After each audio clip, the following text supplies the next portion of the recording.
Todo o material que a gente analisou para hoje aponta para uma direção bem clara. Parece que há um consenso, né? Exato. Que 2026 tem tudo para ser um ano bem agitado na Bolsa Brasileira. E para melhor. A tese central é que a gente está na soleira de um novo ciclo econômico com a queda dos juros como grande motor. O gatilho principal. Isso. Mas, sabe como é? O mercado adora uma boa história. Então a nossa missão aqui hoje é meio que testar essa tese. Será que é um otimismo com fundamento ou só euforia? Vamos tentar seguir o rastro do dinheiro e ver se a história para em pé. É um ótimo ponto de partida. Porque essa história da queda de juros é, de fato, o evento principal. É o que move todas as outras peças no tabuleiro. Certo. Tiveram, por muito tempo, o dinheiro fica parado, seguro, numa piscina bem confortável de renda fixa. Rendendo bem. Sem muito susto. Perfeito. Conforme o nível dessa piscina, que é a taxa Selic, começa a baixar, essa água começa a transbordar, sabe? Ela naturalmente procura outros rios com mais correnteza, mais potencial. E esses rios seriam a renda variável. Ações, fundos imobiliários. Exatamente. É um movimento clássico, cíclico, mas que sempre pega muita gente de surpresa. Certo, essa migração faz todo sentido. E as fontes que a gente viu listam 4 grandes motivos para esse otimismo todo em 2026. Vamos a eles. O primeiro é esse que você mencionou, o início do ciclo de queda dos juros, que está previsto para começar já em março. O segundo é essa migração natural do capital. Da renda fixa para variável. Isso. O terceiro, que eu achei bem curioso, é uma possível onda de dividendos extraordinários, com empresas querendo, adiantar pagamentos antes de alguma mudança na tributação. E o quarto ponto é o fator político. 2026 é ano de eleição presidencial. Historicamente, isso joga volatilidade na bolsa. O mercado fica mais arisco, os preços sobem e descem com mais força. Pois é. E esse ponto do ano eleitoral me parece uma faca de 2 gumes. As fontes tratam como oportunidade, mas para muita gente é um sinal vermelho piscando, um aviso de fique longe. Com certeza. Não é um risco grande demais para o investidor comum, que pode ver o patrimônio derreter no meio de uma crise de nervos do mercado. Sem dúvida. Para quem olha a cotação todo dia, a volatilidade de eleição é uma tortura. Mas para quem tem uma estratégia de longo prazo, essa mesma volatilidade pode ser a melhor amiga. Como assim? É a chance de comprar ações de empresas excelentes por um preço mais baixo, como se estivessem em promoção, sabe? Justamente porque o mercado está focado no ruído de curto prazo. É uma questão de perspectiva. Entendi. Mas isso me leva a uma outra pergunta que sempre surge. Com tanta gente falando sobre essa queda de juros há meses, será que o mercado já não colocou tudo isso no preço? Exato. A festa já não acabou antes mesmo de começar? A bolsa já subiu uns 30% no último ano. Quem entrar agora não está chegando atrasado e pagando a conta da festa dos outros? É a pergunta-chave. E a resposta é sim e não. Uma parte do otimismo, sem dúvida, já está nos preços. Essa alta que você mencionou é a prova disso. Certo. Mas o processo é gradual. A taxa de juros não despenca de 13% para 8% da noite para o dia. Pensa nisso como degraus.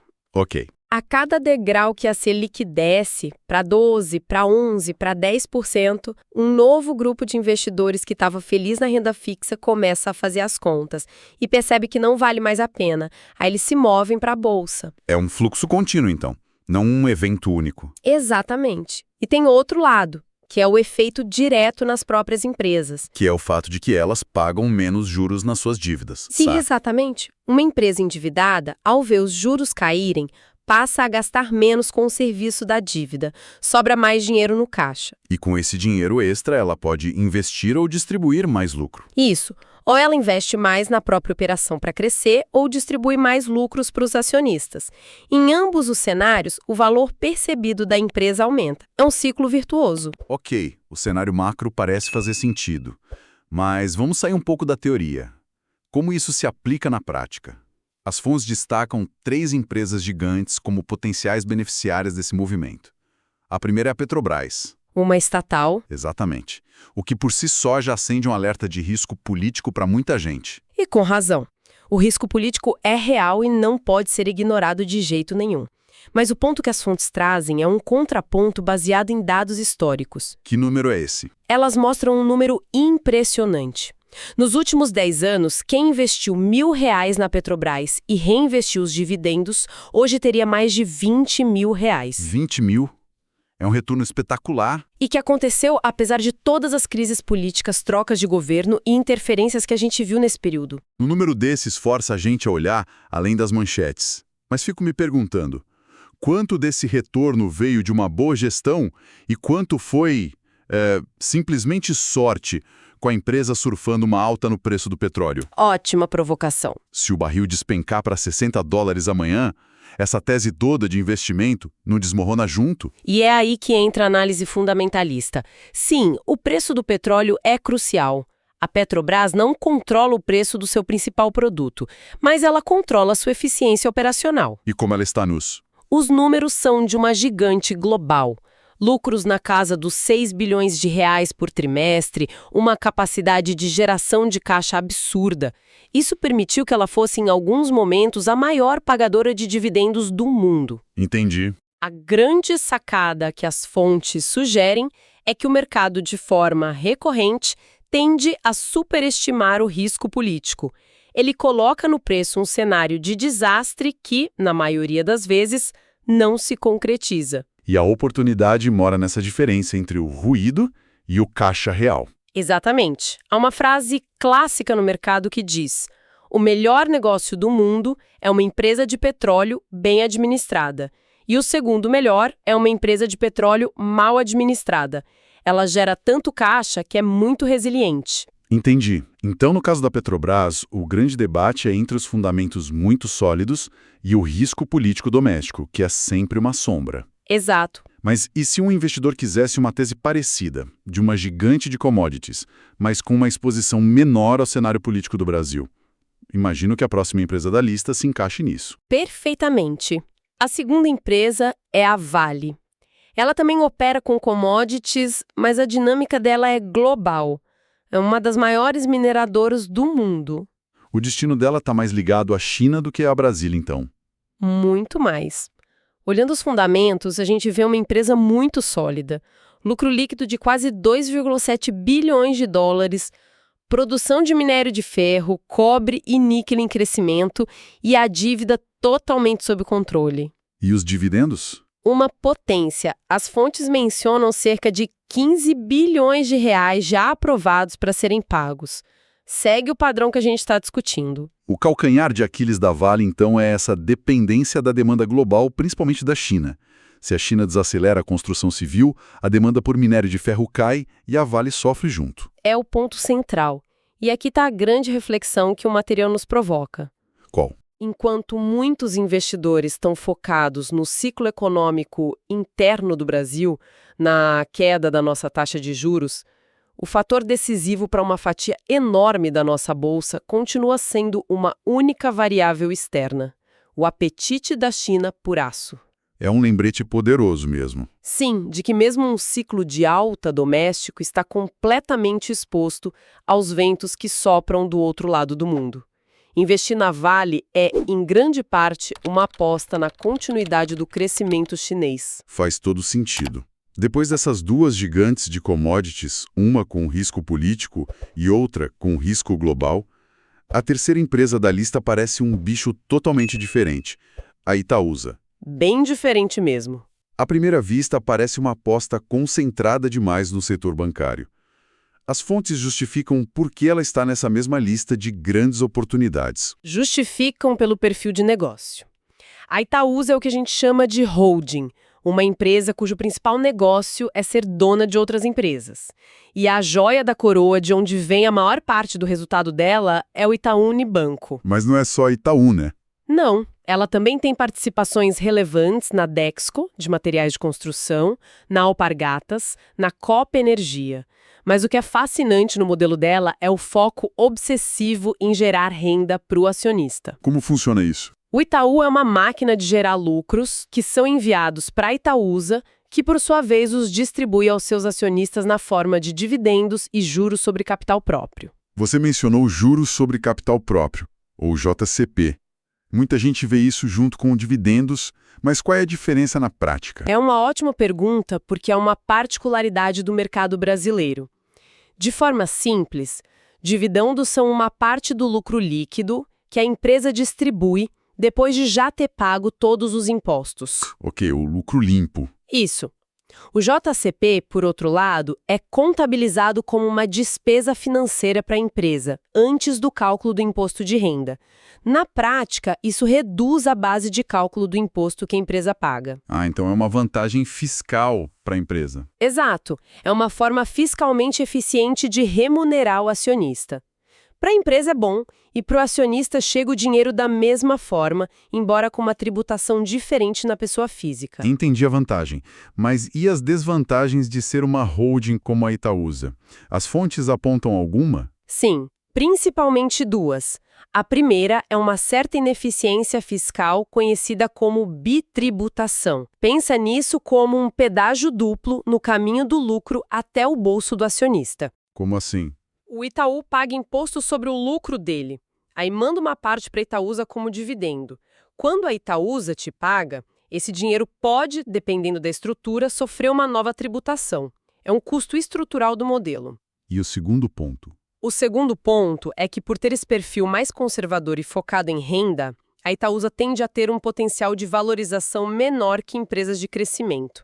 O valor dela está na estabilidade, na previsibilidade e não numa explosão de valor. Ok, vamos juntar as peças. Analisamos Petrobras, Vale e Itaúsa. Setores completamente diferentes. Energia, mineração, finanças. Totalmente. Mas elas compartilham algumas características cruciais, não é? Exatamente. Todas as três são o que o mercado chama de blue chips. São empresas gigantes, líderes em seus setores e com ações muito negociadas na bolsa. O que o pessoal chama de alta liquidez. Isso. Na prática, significa que dá para comprar ou vender grandes quantidades dessas ações a qualquer momento, sem dificuldade e sem distorcer o preço.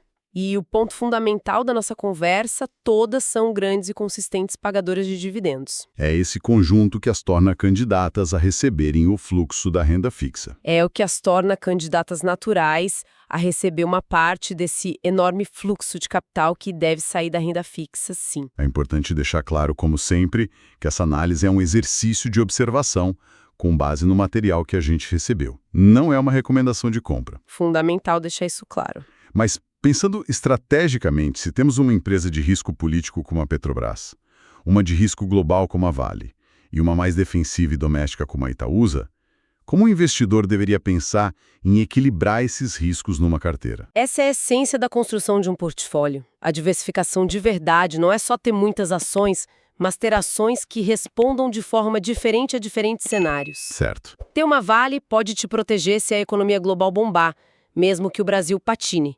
Ter uma Itaúsa te dá uma renda mais estável, uma âncora de segurança se o cenário externo piorar. A Petrobras entra como uma tese de valor, onde se aposta que o preço está descontado demais. E qual seria o número ideal de ações? A ideia, segundo as fontes, é construir uma carteira com algo entre 10 a 20 ações, combinando esses diferentes perfis. Jamais concentrar todo o capital em apenas 3 nomes. E a questão do timing, de quando entrar.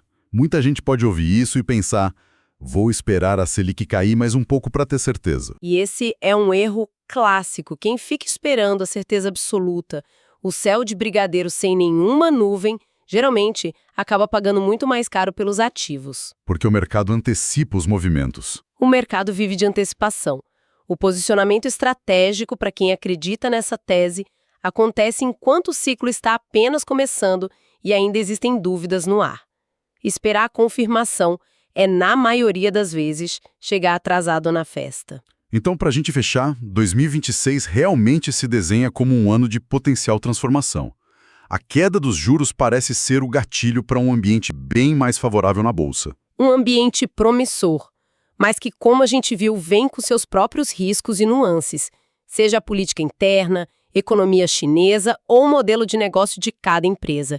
Exige estudo e estratégia. Perfeito. E só para deixar um pensamento final para a nossa audiência refletir, nós discutimos muito sobre como os investidores reagem à queda dos juros, movendo a capital para a Bolsa. Certo. Mas vale pensar um passo além. Como o consumidor comum, aquele que não investe, reage a esse mesmo estímulo? Juros mais baixos significam crédito mais barato para comprar um carro, financiar um imóvel, para o varejo vender mais. A economia real girando. Exatamente. Como a reação dessas milhões de pessoas ao consumirem mais pode criar um segundo ou terceiro ciclo de benefícios para essas mesmas empresas que analisamos. É um efeito cascata na economia real que pode potencializar ainda mais os resultados. E que talvez o mercado ainda não tenha colocado totalmente no preço. Talvez. Fica a reflexão. Com a queda da taxa de juros, muito dinheiro pode migrar da renda fixa para a bolsa. E a grande questão é, nesse contexto, será que apostar em gigantes pagadoras de dividendos é mesmo a melhor estratégia? Eu vou defender que sim, que o momento macroeconômico cria uma janela, única, para empresas como Petrobras, Vale e Itaúsa. E eu vou argumentar que esse otimismo todo talvez subestime os riscos bem particulares de cada uma dessas companhias. E principalmente o fato de que o mercado, talvez já tenha se antecipado e colocado boa parte desse cenário positivo nos preços que a gente vê hoje. Olha, 2026 se desenha como um ponto de virada. A sinalização de queda nos juros a partir de março não é um detalhe. É, na verdade, o início de um ciclo novo. E o que acontece? O capital busca, naturalmente, um retorno maior, e o destino acaba sendo a bolsa. Empresas como Petrobras e Vale, que, geram bilhões em caixa a cada trimestre, elas estão na primeira fila para receber esse fluxo. E a Itaúsa, ela entra como um pilar de estabilidade, com aquele histórico de dividendos que traz segurança. A volatilidade de um ano eleitoral, na minha visão, é só um ruído que cria bons pontos de entrada. Entendo, mas eu vejo essa narrativa com um pouco mais de cautela. É uma história atraente, claro, mas a bolsa já subiu, 30% no último ano? Isso, para mim, é um sinal forte de que essa novidade da queda de juros já está em grande parte no preço. E focar só nessas três é um pouco perigoso. A Petrobras sempre vai ter o risco político, não dá para fugir disso. A Vale, por mais eficiente que seja, vive ao sabor do preço do minério de ferro, algo que está totalmente fora do nosso controle. E a Itaúsa, apesar da estabilidade, é uma holding, o que a torna menos ágil, sabe? E com um potencial de crescimento mais limitado. Sim, eu entendo a preocupação com o risco político na Petrobras. Mas os números, eles contam uma história bem diferente. Se você olhar quem investiu nos fundamentos da empresa na última década, ignorando o barulho da política, essa pessoa viu cada R$1.000 investidos se transformarem em mais de 20 mil. A capacidade de gerar caixa e de pagar dividendos falou muito mais alto do que qualquer interferência. É um retorno impressionante, não tem como negar. Mas a questão é quanto desse retorno veio de condições que, dificilmente vão se repetir. A gente teve um super ciclo de commodities, uma política de dividendos extremamente agressiva que hoje está sob um escrutínio muito forte. Repetir esse feito em 2026 exigiria um alinhamento global e político que, sinceramente, não parece estar no horizonte. Desempenho passado, nesse caso, é um mapa para um território que já mudou completamente. Ok. O risco político na Petrobras é um ponto válido. Mas se a gente buscar uma tese menos exposta ao governo, a Vale não se apresenta como alternativa óbvia. Com sua eficiência de classe mundial, dívida controlada e uma geração de caixa brutal, ela está pronta para capitalizar num cenário de crescimento. Pronta ela tá, o ponto não é esse. Mas ela depende que o cenário correto aconteça. Toda essa eficiência tem um calcanhar de Aquiles, a dependência quase que absoluta do preço do minério de ferro. Uma desaceleração na China ou numa mudança na demanda global por aço pode simplesmente derrubar os lucros da empresa, e aí não importa quão baixa esteja a taxa de juros aqui no Brasil. A solidez dela vai até onde o preço da sua principal commodity permite, entende? Mas essa é justamente a beleza de ter uma terceira opção como a Itaúsa. Se a Petrobras tem o risco político e a Vale o risco da commodity, a Itaúsa oferece um porto seguro. É uma empresa defensiva, previsível, uma verdadeira geradora de renda passiva através de dividendos muito consistentes. Um porto seguro que talvez navegue devagar demais, né? O problema da Itaúsa é a sua própria estrutura. Por ser uma holding, ou seja, uma empresa que controla outras, ela tem ineficiências como a bitributação, onde o lucro é taxado na empresa investida e depois de novo na holding antes de chegar em você. Isso, somado a um portfólio que não tem o mesmo potencial de crescimento explosivo, pode fazer com que o retorno total do investidor fique para trás. A segurança tem um custo, né? Mas todos esses pontos nos trazem de volta ao cenário principal. A migração de capital para a bolsa não é um evento de um dia. É um fluxo contínuo que deve sustentar a valorização dessas grandes empresas ao longo de 2026 e até além. O mercado sabe que o dinheiro vai sair da renda fixa, se posicionar agora é pegar o início da onda. Lamento, mas essa ideia de que ainda dá tempo pode ser uma armadilha. Muitos podem estar comprando o topo exatamente porque o mercado, que já subiu tanto, se antecipou a esse fluxo. O otimismo de que o ciclo está só começando pode nos cegar para o fato de que o grosso da valorização talvez já tenha acontecido. Resumindo a minha posição, a combinação de juros em queda com a força operacional e os dividendos robustos de empresas líderes de mercado criam sim uma oportunidade histórica em 2026. Para quem pensa no longo prazo, os riscos que você mencionou são ruídos administráveis diante do potencial de retorno. E eu finalizo reiterando que o foco no cenário macro pode ser uma distração perigosa. Os riscos específicos de interferência política, da volatilidade de commodities e do crescimento ilimitado são fatores reais, muito reais, que demandam uma análise bem mais cética e menos otimista do que a que o mercado parece ter agora. Esse estudo não constitui nenhum serviço de análise ou recomendação. Este é um mercado de renda variável, bolsa de valores, onde o risco é inerente, toda e qualquer decisão é de cada investidor. Um abraço e até a próxima.